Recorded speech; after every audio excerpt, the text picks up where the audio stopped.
নমস্কার। আজ বাংলাদেশের প্রাক্তন প্রধান বিচারপতি হাবিবুর রহমানের জন্মদিন। বিচারপতি হাবিবুর রহমান জন্মগ্রহণ করেছিলেন অবিভক্ত ভারতের মুর্শিদাবাদ জেলার প্রত্যন্ত একটি গ্রামে। গ্রামটি প্রত্যন্ত হলেও রাঢ় বাংলার যে আয়মাদারি অর্থাৎ আভিজাত্য, সেই আভিজাত্যের সঙ্গে সেই গ্রামের একটি বিশেষ সংস্রব বা সম্পৃক্ততা ছিল। বস্তুত তার আশেপাশের অঞ্চল থেকেই ভূমিষ্ঠ হয়েছিলেন রেজাউল করিমের মতো মনীষী, কুদরতি খুদার মতো বিজ্ঞানী, শহীদ জননী জাহানারা ইমামের মতো মানুষ, সৈয়দ মুস্তফা সিরাজের মতো মানুষ। এই যে একটা অদ্ভুত সুন্দর একটা সাংস্কৃতিক বিজ্ঞানমুখী অথচ ধর্মপ্রাণ মন মানসিকতার ভেতর দিয়ে, সেই আবহাওয়ার ভেতর দিয়ে তাঁর বেড়ে ওঠা, সেটি তাঁর জীবনের গোটা প্রেক্ষিতকে অনেকখানি পরিচালিত করেছিল। পরবর্তীকালে আমরা দেখেছি মহান ভাষা আন্দোলনের সময় যে ছাত্রদের নেতৃত্বে প্রথম 144 ধারা ভঙ্গকারী মিছিলটি নির্গত হয়েছিল, ঢাকা বিশ্ববিদ্যালয় থেকে বেরিয়েছিল, সেই মিছিলের নেতৃত্বে ছিলেন আমাদের পরম শ্রদ্ধেয় শেলী চাচা অর্থাৎ বিচারপতি হাবিবুর রহমান। এবং ছাত্রদের হয়ে আন্দোলনে নেতৃত্ব দেওয়ার তথাকথিত অপরাধে নুরুল আমিন সরকার তাকে বিশ্ববিদ্যালয়ের পরীক্ষায় বসতে দেয়নি। প্রতিবাদ স্বরূপ শেলী চাচা ওই সেকালে পান বিড়ি সিগারেট যেরকম গলায় একটা দড়ি দিয়ে বেঁধে একটা ডালা নিয়ে বিক্রি করতেন, সেরকমভাবে ঢাকা বিশ্ববিদ্যালয়ের গেটের সামনে প্রতিবাদ জানিয়েছিলেন। সেই প্রতিরোধী মানুষটি পরবর্তীকালে বাংলাদেশের উচ্চ ন্যায়ালয়ের প্রধান বিচারপতির দায়িত্ব গ্রহণ করেন এবং সেই সময় যে কেয়ারটেকার গভর্নমেন্ট হয়েছিল সেই গভর্নমেন্টেরও তিনি নেতৃত্ব দিয়েছিলেন। বিচারপতি হাবিবুর রহমানের নেতৃত্বাধীন এই কেয়ারটেকার গভর্নমেন্ট বাংলাদেশের সর্বসেরা কেয়ারটেকার গভর্নমেন্ট। এবং এখানে খুব জোরের সঙ্গে বলতে হয়, তার যে পূর্বসূরি ছিলেন এই কেয়ারটেকার গভর্নমেন্টের ক্ষেত্রে, তিনি কিন্তু মর্যাদায় বাংলাদেশের ইতিহাসে স্থান করে নেওয়ার ক্ষেত্রে কোনোদিন শেলী চাচার সমতুল্য হতে পারেননি। বিচারপতি শাহাবুদ্দিন আহমেদের কথা আমি বলছি। স্বৈরাচারী এরশাদের পতনের পর বিচারপতি শাহাবুদ্দিন এই কেয়ারটেকার গভর্নমেন্টের প্রধান হন। পরবর্তীকালে মাননীয় প্রধানমন্ত্রী 96 সালে যখন বাংলাদেশের একটা অন্ধকার যুগের অবসানের পর সে দেশের প্রধানমন্ত্রীর দায়িত্ব গ্রহণ করেন গণতান্ত্রিক উপায়ে নির্বাচিত হয়ে, তখন প্রথম রাষ্ট্রপতি নির্বাচনের পর্যায়ে উন্মুক্ত হলে তিনি বেছে নিয়েছিলেন শাহাবুদ্দিন আহমেদকে। এবং সে সময় আমরা শুনতাম যে শাহাবুদ্দিন আহমেদের মতন নাকি সৎ লোক আর বাংলাদেশে না দ্বিতীয়টি নেই। তিনি রাষ্ট্রপতি ভবন থেকে যদি তার পুত্র বিদেশে থাকতো, তাকে যদি ফোন করতেন, তার ফোনের খরচাটা নিজের পকেট থেকে দিয়ে দিতেন। এমনকি এই ঘটনাও শোনা যায় যে শাহাবুদ্দিন আহমেদ নাকি 24 বছর একটি ছুটি মাত্র ব্যবহার করেছেন, এত তিনি সৎ। একথা শোনা যায় রাষ্ট্রপতি ভবনে কোনো লাইট জ্বলছে দেখলে তিনি নিজে হাতে সেটা নিভিয়ে দিতেন, অহেতুক বাজে খরচ কমানোর জন্য।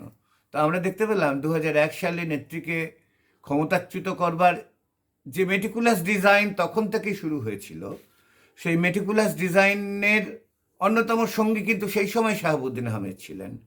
আমার এই কথাটা বলা ভীষণ ধৃষ্টতা হয়ে যাবে, তবু মনে হয় যে ওই সময় শাহাবুদ্দিন আহমেদকে না বেছে নিয়ে মাননীয় প্রধানমন্ত্রী যদি শেলী চাচাকে বেছে নিতেন, বা পরবর্তীকালে শেলী চাচাকে যদি বাংলাদেশের রাষ্ট্রপতি পদে মনোনীত করা হতো, বোধহয় বাংলাদেশে অন্যতম সেরা রাষ্ট্রপতি বঙ্গবন্ধু শেখ মুজিবের পরে যারা হয়েছেন, মহান মুক্তিযুদ্ধের চেতনায় বিশ্বাসী এই আব্দুর রহমান বিশ্বাসের মতো রাজাকাররা নয়, যে মহান মুক্তিযুদ্ধের সময় বরিশালের শান্তি কমিটির চেয়ারম্যান ছিল, প্রখ্যাত বামাতি নেতা রাশেদ খান মেননের দুলাভাই, সেই রকম ওই ধরনের রাষ্ট্রপতি জায়গা থেকে যখন নেত্রী নতুনভাবে আমাদের আইভি রহমানের হাজব্যান্ডকে রাষ্ট্রপতি নির্বাচিত করলেন, তার দল থেকে মনোনয়ন দিলেন জিল্লুর রহমান ভাইকে, এই পরিবেশ পরিস্থিতি হয়তো তৈরি হতো। যাই হোক, যেটা হয়নি সেটা নিয়ে তো আক্ষেপ করার কিছু নেই। কিন্তু বিচারপতি হাবিবুর রহমান শুধু যে বিচার ব্যবস্থা নয়, তিনি যে পবিত্র কোরআনের অনুবাদ করেছেন বাংলায়, কাজী আব্দুল ওদুদের অনুবাদ ছাড়া এত সুললিত অনুবাদ পবিত্র কোরআনের বোধহয় আর হয়নি এখনো পর্যন্ত। ভাই গিরিশচন্দ্র সেন করেছিলেন, খুবই তৎসম তদ্ভব শব্দবহুল একটি অনুবাদ, কিন্তু সেটি প্রথম প্রয়াস, অসাধারণ প্রয়াস। পরবর্তীকালে ওদুদ সাহেবও করেছিলেন, অসাধারণ প্রয়াস, কিন্তু একেবারে সুখপাঠ্য আধুনিক ভাষায় লেখা, অথচ পবিত্র কোরআনের সমস্ত যে বাণী, তার যে বার্তা, সেগুলোকে সুসংবদ্ধ রেখে। এরপর শেলী চাচার আরেকটি বিশেষ কাজ হিসেবে উল্লেখ করতে হয় তার যথাশব্দ গ্রন্থটি। বাংলা ভাষায় লেখেন এমন মানুষ আমার মনে হয় না তার বাড়িতে যথাশব্দ নেই। এপার বাংলা জানি না তার কতটা পরিচয় আছে, কারণ এপার বাংলার উন্নাসিক বাঙালি, বিশেষ করে হিন্দু বাঙালি, তারা ওপার বাংলার মুসলমান বাঙালিদের ভালো কাজ সে সম্পর্কে আদৌ ওয়াকিবহাল নন। যদিও এই সুদি ইউনুসকে নিয়ে, মানে এর মতো খারাপ লোকেদের খারাপ কাজ নিয়ে তারা একটা সময় অনেক মাথা ঘামিয়েছে। এখন তারা অবশ্য বুঝতে পারছে তারা কাকে নিয়ে মাথা ঘামিয়েছে। যাই হোক, এছাড়াও শেলী চাচার আরেকটি অসাধারণ কাজ, আমরা কি যাব না তাদের কাছে যারা শুধু বাংলায় কথা বলে। যে মানুষটি মহান ভাষা আন্দোলনের নেতৃত্ব দানকারী প্রথম 144 ধারা ভঙ্গকারী ছাত্র দলের প্রধান ছিলেন, সেই মানুষটির মুখে যখন ভাষা আন্দোলন, মাতৃভাষার জন্য লড়াই, এবং সেখানে মাতৃভাষা বলতে প্রত্যেকটি মানুষের মাতৃভাষা, যিনি বাংলা ভাষী নন সেই মানুষটিরও মাতৃভাষাকে সুনির্দিষ্ট রাখবার জন্য তার যে লড়াই, এই জায়গাগুলি এক অনবদ্যভাবে উপস্থাপিত হয়েছে। তাছাড়াও তিনি বহু কাজ করেছেন।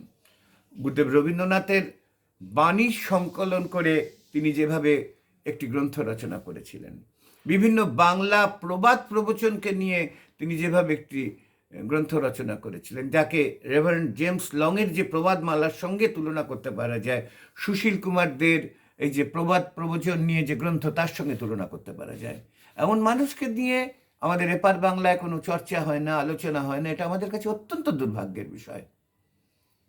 ওপার বাংলায় আজকে যা পরিস্থিতি, তাতে মুক্ত বুদ্ধির মানুষজন একটা রুদ্ধ অভিমানে থমকে দাঁড়িয়ে আছেন। কিন্তু একটা সময় ছিল যখন বাংলাদেশ জুড়ে শেলী চাচার মতো মানুষদের কাজ নিয়ে মানুষরা চর্চা করতেন। এখনো আমি বিশ্বাস করি, এখনো বাঙালি, জাতি ধর্ম বর্ণ নির্বিশেষে বাঙালি, তারা শেলী চাচার কাজ ঘিরে ভাবেন, এবং অদূর ভবিষ্যতে শেলী চাচার আবার নতুন করে মূল্যায়ন হবে। আজ তার জন্মদিনে তার প্রতি আমার সশ্রদ্ধ প্রণাম নিবেদন করছি। সবাই ভালো থাকুন। জয় বাংলা।